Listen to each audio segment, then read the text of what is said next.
I seem to remember you did have two particular mascots at one point. And you know exactly what I'm talking about. Yes, you're talking about Epic Girl and Prodman. ProdPad. Prodman and Epic Girl. Yes. Which started off as like a drunken gag. Then Simon went and bought costumes. No. I made costumes. Did you make costumes? I made costumes. Those were morph suits that I did some custom iron-on letters and. That's epic. So that's the thumbnail for this video. Sorted. Hi, I'm Jock. Hey, I'm Ray. You're listening to The Pig Wrestlers, a podcast where Ray and I are reviewing this book, Never Wrestle With A Pig by Mark McCormack. Hi everybody, my name is Janna Bastow and I'm one of the co-founders of ProdPad, which is the software for product managers. And you also might know me as one of the founders of Mind the Product, which is the big community of product people all around the world. We have events and training and a job board and all sorts of stuff for product people. It's an incredible community. That's where I first met both of you, right? Right, yeah, awesome. I mean, it's basically how I know all the product people in my life. I just sort of put a stake in the ground and said, you pay for beers, everybody else come here, and I got a chance to meet product people from all over the place. Have you hit 10 years yet? I mean, the last year and a half has been a real blur, but we started it in 2010 as the first product tank was in 2010.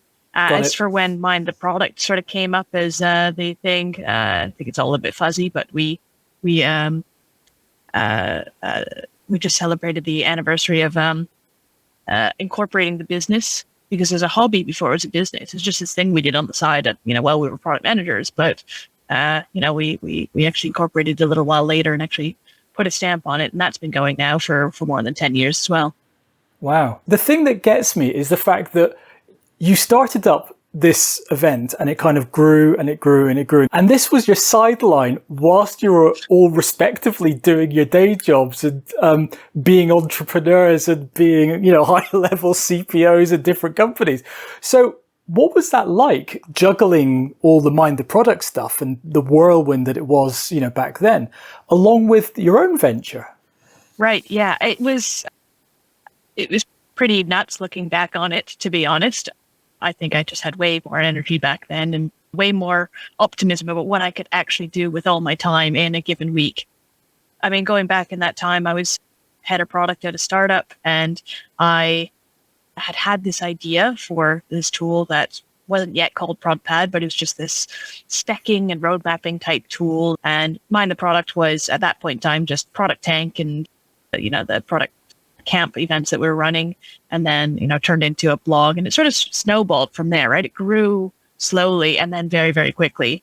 And it was in 2015 that it broke me, because basically what had happened was that I was doing both companies part-time. I'd already quit my day job in 2012 to go pursue both these things, but then I was doing two startups full-time, right? And you can only do one startup at a time, to be honest.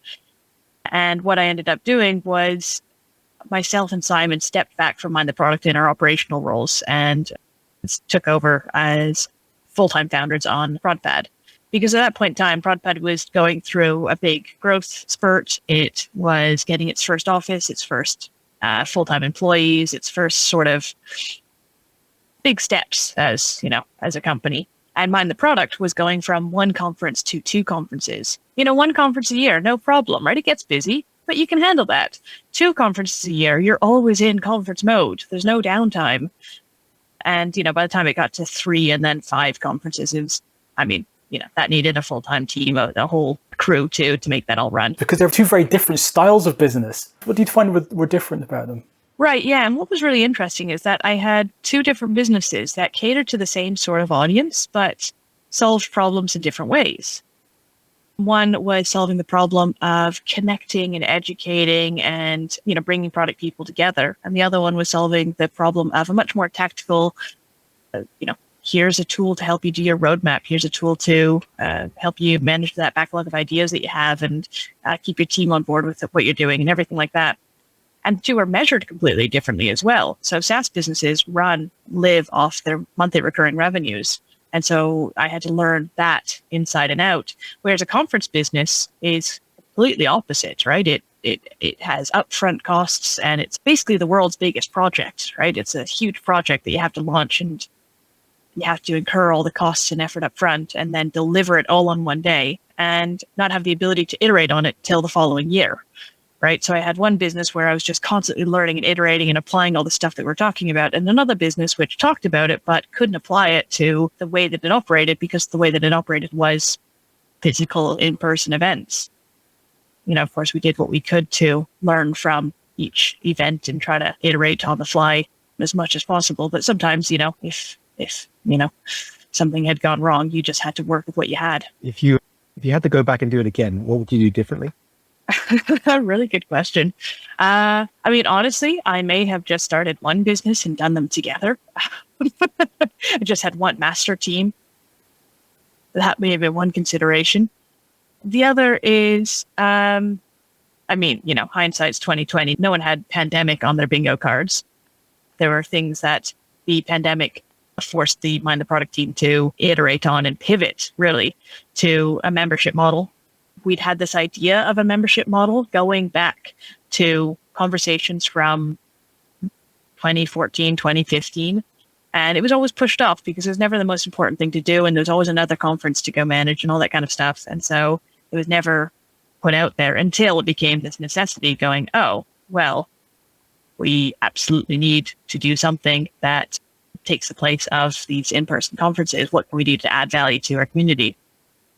So there's some things that, I'm sure we could have done in hindsight, knowing the market as we know now. But to be honest, I've been really, really happy to see both companies grow the way that they have and develop their own sort of culture and personality, and be able to learn from both teams and be able to take part in how each team operates. If you could pick one learning from each, like that you wanted to share.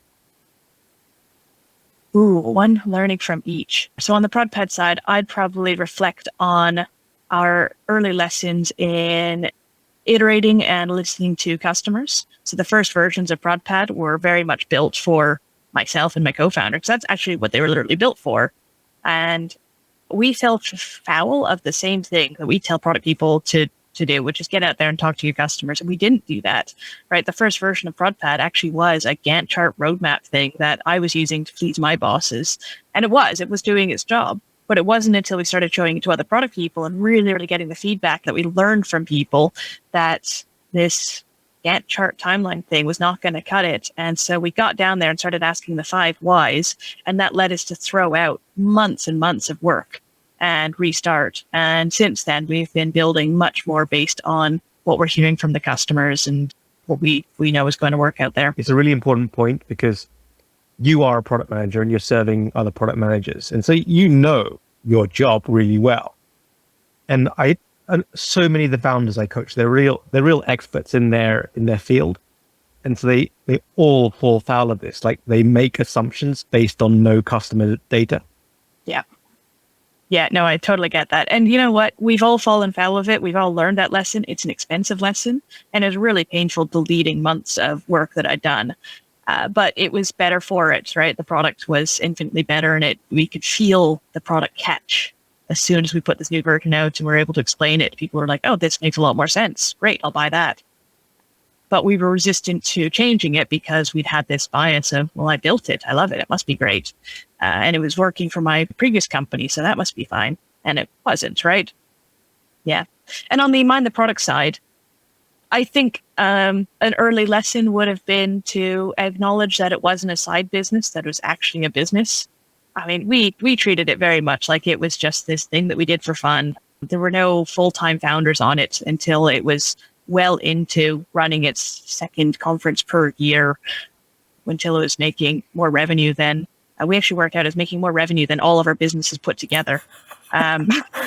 Which, tells you about where our businesses were at that point in time. But, galling. Yeah. Like this little thing that we've got, maybe we should pay attention to it, right? And once we did, that's when it went from strength to strength to strength. Have you received any offers to like invest in or acquire Mind the Product? There's always people who are interested in having those conversations. I can't comment on how far along or anything like that is, but yeah, there's always people who have been reaching out and talking about different ways of working with Mind the Product in that sort of way. Because actually on that point, we're both ProdPad and Mind the Product effectively bootstrapped. Yeah, completely bootstrapped. Never had any investors. Always sort of turned their nose up to investor funding, which for the likes of Mind the Product, it's not a typical startup company. So, it doesn't look and feel the same way that a lot of other companies do. Whereas ProdPad, we're constantly getting chased down by all sorts of investors, now PE firms, all sorts of companies who want to get involved, which is great. I always have the conversation. I always think it's worth getting to know everybody in the field because you never know when you might want to turn on the fuel. But what I've always really appreciated is having a say in the business and having control over it, and also having the motivation to build something that people actually care about and pay for. Before kicking off with ProdPad and Mind the Product, I'd worked for companies that had done the whole thing of raising a whole bunch of VC funding, hiring a ton of people, and not actually creating any value, right? The money actually broke these companies because they ended up having to scale faster and come up with excuses to spend this money so they could go back and get more money, 9 months down the line. And it just didn't make sense to me. And so I've always said, I'll take an investment when I can reasonably say that, if we take in this investment, it will go into these initiatives and these will turn out this kind of money for you. And we need your capital because, we don't have it ourselves. And this is why we're doing it. But I don't want to take it just because it's being offered to me because it seems like a good idea now. What's the next big phase for ProdPad then?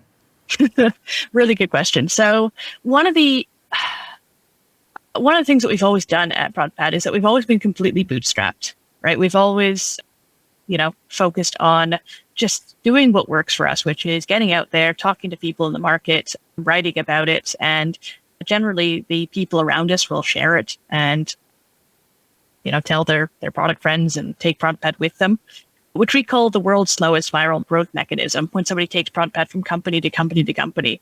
Put it this way, the first person who ever bought ProdPad is still a customer, both as the original company she was with, as well as now she's taken it with her to several other companies. And, so it's great to have this kind of advocates. But we would like to boost that up a level, right? We now know that the market has grown. Like when we started this thing, there was no market. We were at the very top of Google ranking for stuff like roadmap tool, but no one was searching for this stuff. And nowadays the market has changed and there's so much more breadth for us to get involved and sink our teeth into it. So that's going to be an interesting boost up for us. Do you look at what the competition are doing? Yeah. More often than not, I listen to what our customers tell us about the competition because there's, so many times over the years, I have seen glimmers of what I thought would be frightening competition. And then 6 months later, they're dead, they're gone, they're no longer on the radar, right? What I look for are signals around people saying things like, I'm trying to compare ProdPad and this tool, or we're using this, or thinking about moving to this. So those are the signals that I look for in terms of competition. And it's not very broad at all, right? We're still in a space that is very nascent. And for the most part, our competition is still a whiteboard. It's still a spreadsheet. It's still Post-it notes, Miro boards, the more generic stuff. Our biggest competition to date is still Jira, right? Which isn't a product management tool. It's a development tool. But basically, every team who uses Jira has messed it up in some way. They've configured it badly, and they've filled it full of junk. And they have problems that ProdPad can solve. But they don't actually recognize that this is an area that they could improve in because it's not really an established space just yet, right? I mean, we're still in the space where we're establishing product management as its own space, right? Product people still often report to the CTO and have to use the CTO's tools. And so we're seeing that change. Definitely over the last 3 to 5 years, we've seen a big change. And we're seeing some uplift, of course, from the market changing due to the pandemic, because everyone had to go digital, everyone had to go remote. And so a tool like ProdPad really helps with remote collaboration. Your whiteboard will no longer cut it if you can't see your whiteboard, right? Your backlog of ideas, that is a pile of Post-it notes on the wall. That's great if you're on the office, but it does not work if you need to organize that stuff, and you can't be in the office. It's kind of interesting how you're kind of stuck with the legacy of whatever the history of the company was before product kind of turned up and became a thing in its own right. And, it's thank goodness we've actually got something we can call our own now. Yeah. And you know what? That exact thing also affects how well the business is able to operate as a product-led company. Because, you hear of companies talk about being customer-driven or, data-driven or engineering-led or things like that, as if these are good things. But in reality, at the end of the day, your job as a product manager is to make sure that you found things. I mean, this is from Marty Kagan, the viable, feasible, and desirable, right? And you can't just build things that your customers ask for, right? Customer-driven. You want to listen to your customers, but you have to figure out how they stack up to what your business needs. You can't just build what is feasible, what engineering drives forwards, just because it happens to be the best solution or whatever else. You have to figure out what things are going to meet your market needs the most. And so it's that balancing act. And product managers are desperately trying to claw that balancing act, but there are so many bad habits entrenched within teams where they are stuck with the old tools and the old way of thinking, which is even harder to get past. So this is a useful thing, I think, particularly for people who are not just in products, but people who are entrepreneurs starting companies. That piece of don't just build or do what your customers or the people waving money at you are asking for. It's that aspect of reading between the lines. Can you kind of elaborate a bit? Can you tell us what that looks like in practice when you're actually figuring out what people need, even if they can't explain it or articulate it? Yeah, absolutely. I actually wrote an article about this the other day, which was about avoiding the agency trap. And I know this trap because I've been in it. A company that I joined when I moved to London years ago.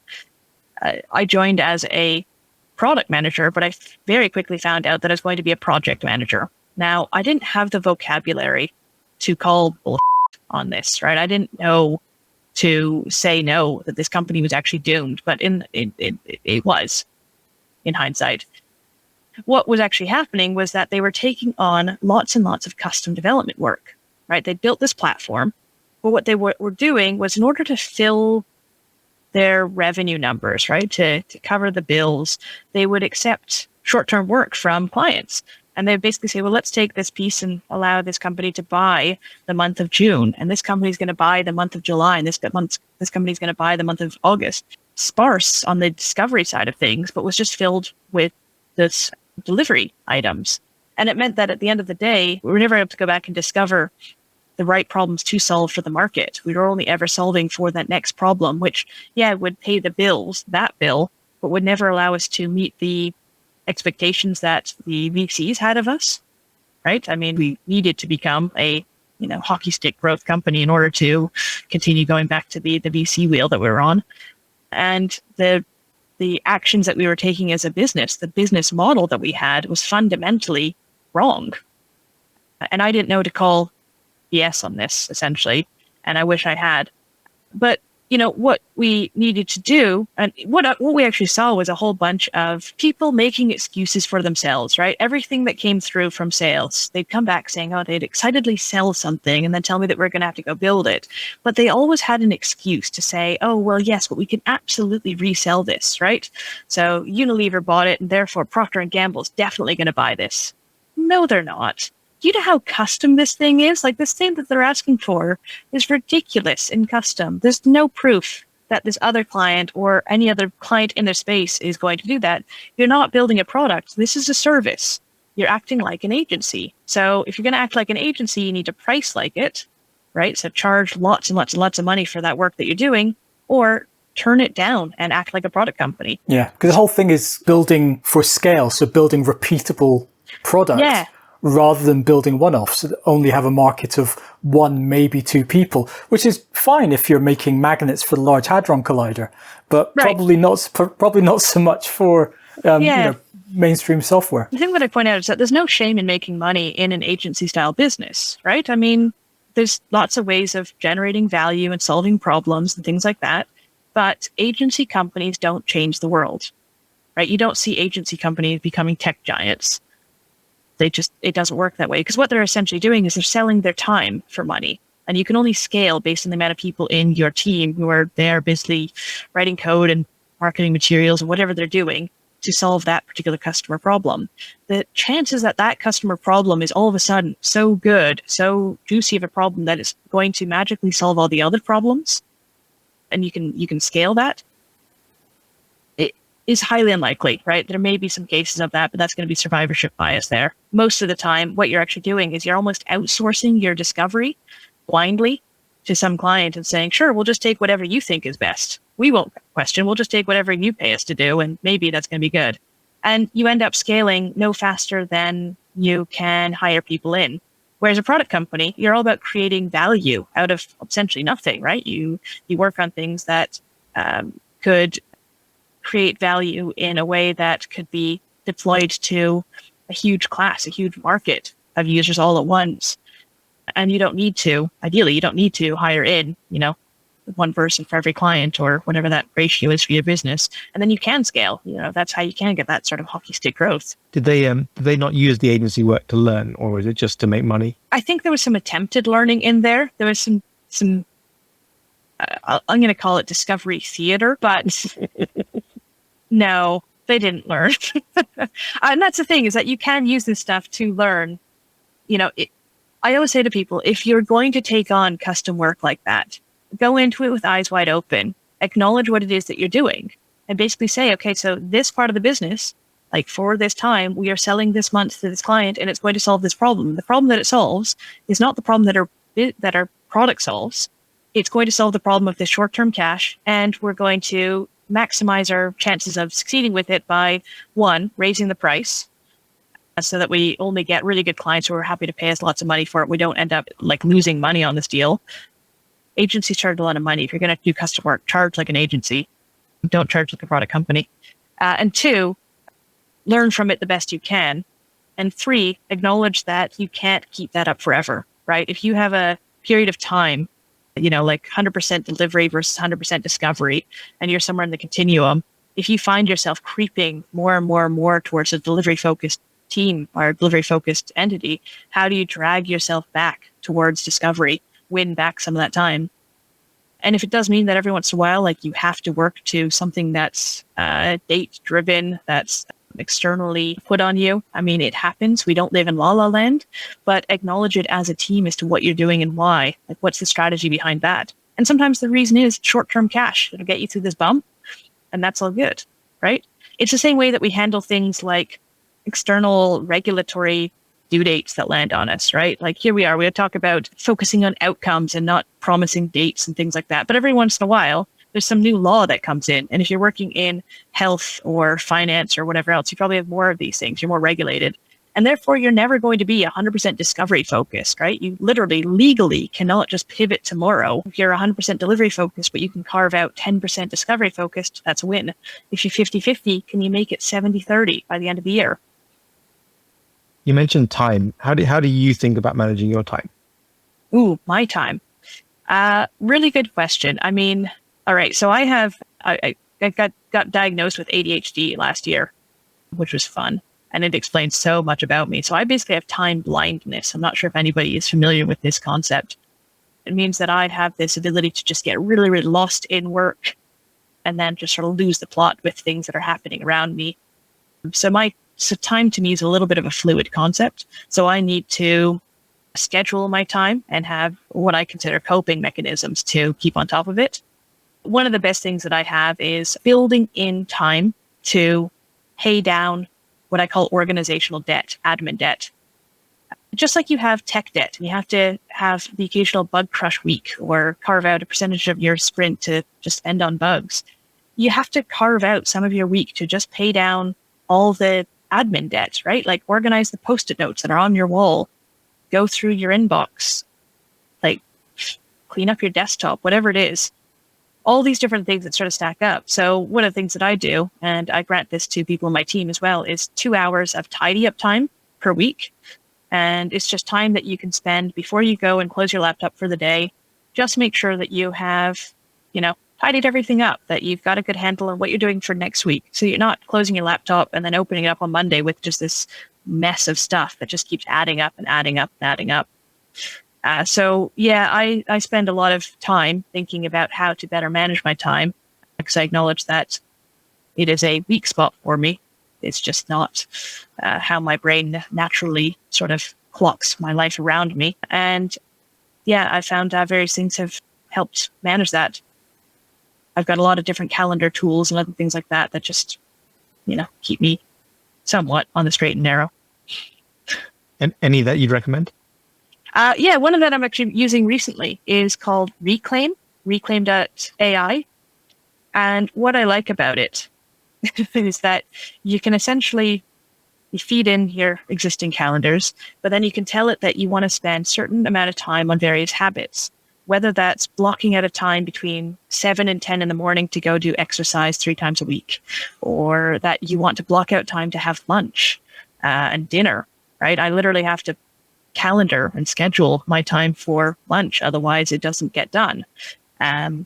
Time for writing and creating, I block that out as well, because otherwise it just gets filled with other stuff. But what I like is that it's not just putting blocks, they're sort of soft blocks. So if the day is pretty free, it just sort of tells you, yeah, you could use this time to do this task or this time to do this habit. But as the day blocks up around it, it sort of gets more and more defensive and says, no, you can no longer block this time. Janna has a full day and she is having lunch at this time. And after that, she's doing exercise. And I'm like, okay, yes. And it somewhat works. It only works if you actually, follow the calendar, what it tells you to do. But that's on me. And, do you find yourself paying attention to it? I mean, I listen to it when it says lunch. Sometimes. I've actually invited my partner to my lunch meetings. So he gets the invite, and so he knows to come tap me on the shoulder and pull me for lunch. Otherwise, I have a real habit of just getting really stuck and zoned in to things, into hyper-focus mode. And, I don't even notice that time is passing. Have you been working from home before COVID, or is work from home a thing now? So we had a flexible work schedule type thing, but we also had a really awesome office that we actually opened up right before the lockdown. We used to work from a co-working space down the road, and we'd be in that office probably 3-4 times a week. We used to do work from home Mondays, but then it became sort of whenever day. So I'd work from home occasionally, but when lockdown happened, it was work from home every day. Everyone worked from home every day. And so I started recognizing different patterns in myself and, how that changed when I was at home the whole time. And has yours been work from home, or like many of us, living at work? Well, I mean, as you can see behind me, that's where I exercise. That's where I sit and chill. That's the TV. I go out there to play. My guitar's right there, right? This is my play space, and I just happen to work in the corner. I'm not lucky enough to have my own desk space elsewhere. And so, yeah, it's quite difficult to keep your eye on the ball when you've got all this fun stuff happening behind you. So we talked a bit about kind of coping. Who's your support network been as an entrepreneur? I have various people in my network who are, I see somewhat as mentors in various ways, who I'll go to for various questions. Various people who I catch up with who are in similar stages to us. There's a mailing list that I'm on that's full of entrepreneurs and investor types who, if you shout, they will come back with all their stories and tips and tricks and intros and all that kind of stuff. That's been really good. One of the things that I invested in recently, and this came after I found out my diagnosis about ADHD, was getting a business coach. And learned a lot about my working style and how I could improve that. So that was a really helpful thing to do. I wish I'd invested in coaching some time ago, because when you found your own business, you become the CEO. No one ever trains you to be a CEO. You just become one. And next thing you know, you are running a business through whatever happens, thick or thin, hard times and easy times. And you don't get any training, and it's very difficult to you can't go to your team for support on how to manage your team, for example. So it's really important to have some sort of coach, somebody to lean on that you can get this kind of advice from. I've been really lucky that I've been well surrounded by both product people as well as entrepreneurs and all sorts of other founder types out there in my network. And how did you make the decision on who for a business coach? Came through a recommendation from somebody else on my team. It was somebody who is somewhat local and who works with founders of my sort of profile. And checked her out, had a chat. We really jived. So I brought her on board. I ended up having conversations with, I think, 3 or 4 different ones. And I could kind of get a sense almost immediately that some of them weren't the right fit for me. Some felt like they could be excellent for me, but maybe at different stages. And this one felt like it was a perfect fit for exactly where I was and what I needed. And what have you noticed, if any, change before and after coaching? I am more enlightened and considered. Like, I understand more about the actions that I take and what impact they have. I've noticed things about my behavior and things that I could improve, so I can actually start taking actions and, actively making space for them, which is important. Otherwise it's the type of thing where you wouldn't recognize these things, but as soon as they're sort of showed to you in a mirror and you go, oh yeah, that is me. I'm just like, okay, well, it sounds like you probably do these sorts of things, or, you've been in a situation. I'm like, yeah, I've done that. Great. Well, here's how you might want to tackle it next time it comes up. I'm like, okay, great. I can work with that, right? A little bit of a framework. I love a framework if it's something that I can relate to and make use of. So just a good pile of frameworks, a good pile of insights on myself, and it's really helped me grow as a leader, I think. Yeah, it's amazing how you feel when you get that moment of realization. Yeah, absolutely. Have you had any coaching, Jock? Yeah, I think. Oh, Ray, are you a coach? Only informally. Excellent. Yeah, I think so. I'd describe it as Ray's gentle prodding. You had it all, Jock. Like, you had all the ingredients. It just, needed some routine. Well, it's like, it's like staring in the fridge at like the ingredients and going, I don't know what to do here. And then obviously you can make a perfectly decent meal if you just, do something with them. But it takes that external perspective to point out the stuff that you're missing, that you're blind to. And so, I absolutely benefit from that. But it has to be someone who gets you. It has to be someone who understands the challenges and the context, and has to have the insight to call you out and say, you know what, I think you're just being a little bit obstructive to yourself on this. Yeah. But that's just normal, right? We all need some outside perspective, and we're all obstructive to ourselves. That's why people that perform at the highest levels have coaches, have scheduled time to practice and learn and improve. Each of you, have you found the balance between work and life over the last year or so? Oh, there's no balance. Okay, but it's not just me. There's no balance. No. Well, the pendulum swings, right? Yeah. At some point, it's like I'm living at work, and at other times I try and redress the balance, and work productivity just completely disappears. Yeah, it's hard to find that balance entirely, especially when it's a really nice day outside, and I can just see just as the other side of this wall there's a beach, and I can just see the nice weather. And I'm like, oh, maybe we could just take the boat out. Not the boat. We have a little inflatable kayak.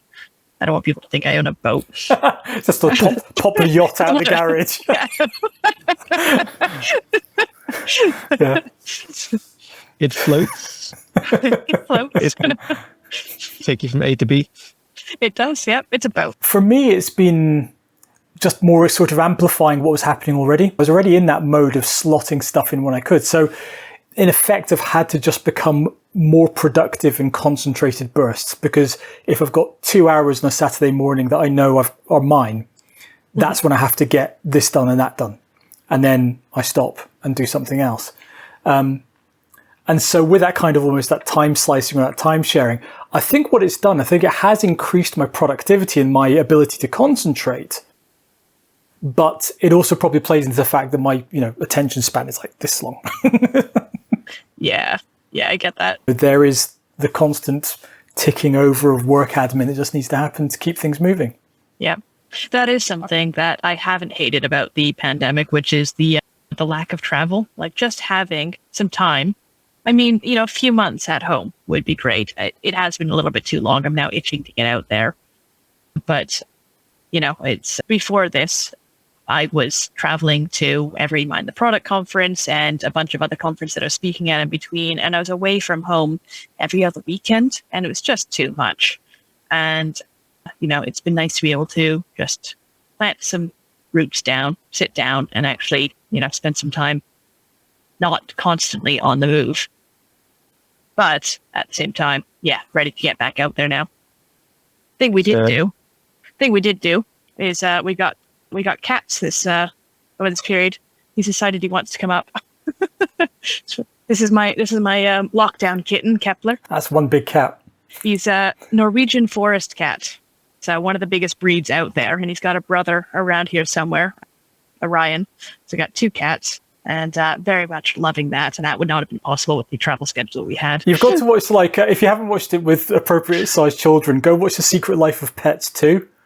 We wanted to watch that, but the kids had already seen it. We're like, now we have to go watch it Just ourselves. Watch it again. Watch it again. There's a bit where there's like a small fluffy dog being taught the way of the cat. Oh, right. Yeah. And it's like step 1. They've set up like a laptop with like a fake cutout person, and it's step 1 keyboard. Step 2, tail in face. Step 3, knock drink on keyboard. Excellent. Yeah. So this cat's really unique. He does all those things. He's really lovely for that. But he also has an obsession with eating my hair. He just sits there trying to attack my hair. It's been lovely to have you, Janna. It's been wonderful. Really good catching up with you. And thanks so much for having me on. Pleasure. Thanks again, Janna. All right. Take care. Bye. Take care. Bye. You're listening to the Pig Wrestlers podcast. We're meant to be reviewing the book Never Wrestle With A Pig by Mark McCormack, but we don't always get around to it.